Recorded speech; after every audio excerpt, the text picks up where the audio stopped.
Chapter 17. The Divisions of Faith. Arjuna said, O Krishna, what is the situation of one who does not follow the principles of Scripture, but worships according to his own imagination? Is he in goodness, in passion, or in ignorance? The Supreme Lord said, according to the modes of nature acquired by the embodied soul, one's faith can be of three kinds: goodness, passion, or ignorance. Now hear about these. According to one's existence under the various modes of nature, one evolves a particular kind of faith. The living being is said to be of a particular faith according to the modes he has acquired. Men in the mode of goodness worship the demigods. Those in the mode of passion worship the demons, and those in the mode of ignorance worship ghosts and spirits. Those who undergo severe austerities and penances not recommended in the Scriptures, performing them out of pride, egotism, lust, and attachment, who are impelled by passion and who torture their bodily organs as well as the supersoul dwelling within, are to be known as demons. Even food of which all partake is of three kinds, according to the three modes of material nature. The same is true of sacrifices, austerities, and charity. Listen, and I shall tell you of the distinctions of these. Foods in the mode of goodness increase the duration of life, purify one's existence, and give strength, health, happiness, and satisfaction. Such nourishing foods are sweet, juicy, fattening, and palatable.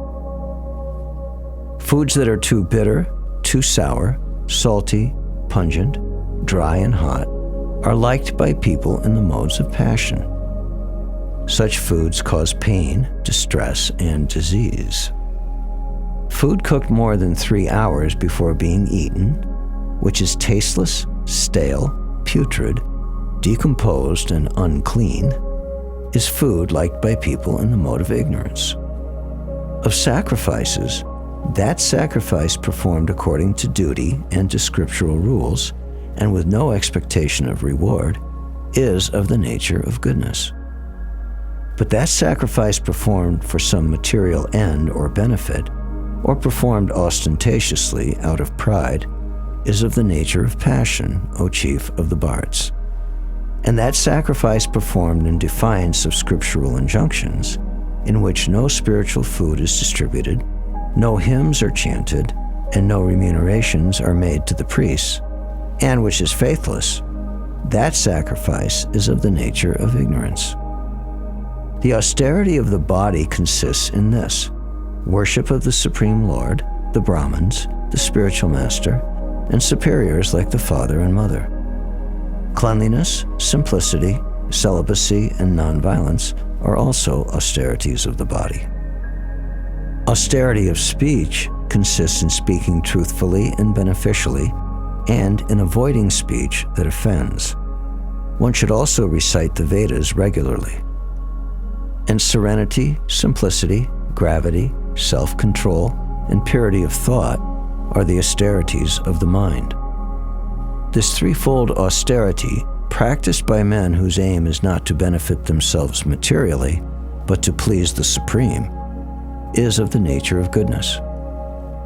Those ostentatious penances and austerities which are performed in order to gain respect, honor, and reverence are said to be in the mode of passion. They are neither stable nor permanent. And those penances and austerities which are performed foolishly by means of obstinate self-torture, or to destroy or injure others, are said to be in the mode of ignorance.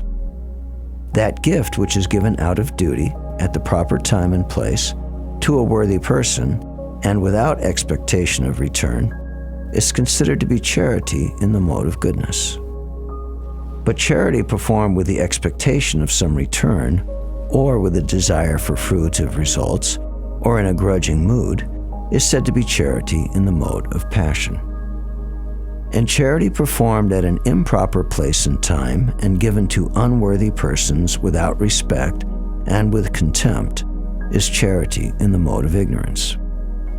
From the beginning of creation, the 3 syllables, Om, Tat, Sat, have been used to indicate the supreme absolute truth, Brahman. They were uttered by Brahmins while chanting Vedic hymns and during sacrifices for the satisfaction of the Supreme. Thus, the Transcendentalists undertake sacrifices, charities, and penances, beginning always with Om, to attain the Supreme. One should perform sacrifice, penance, and charity with the word Tat. The purpose of such transcendental activities is to get free from the material entanglement. The absolute truth is the objective of devotional sacrifice, and it is indicated by the word Sat. These works of sacrifice, of penance, and of charity, true to the absolute nature, are performed to please the Supreme Person, O son of Pritha. But sacrifices, austerities, and charities performed without faith in the Supreme are non-permanent, O son of Pritha, regardless of whatever rites are performed.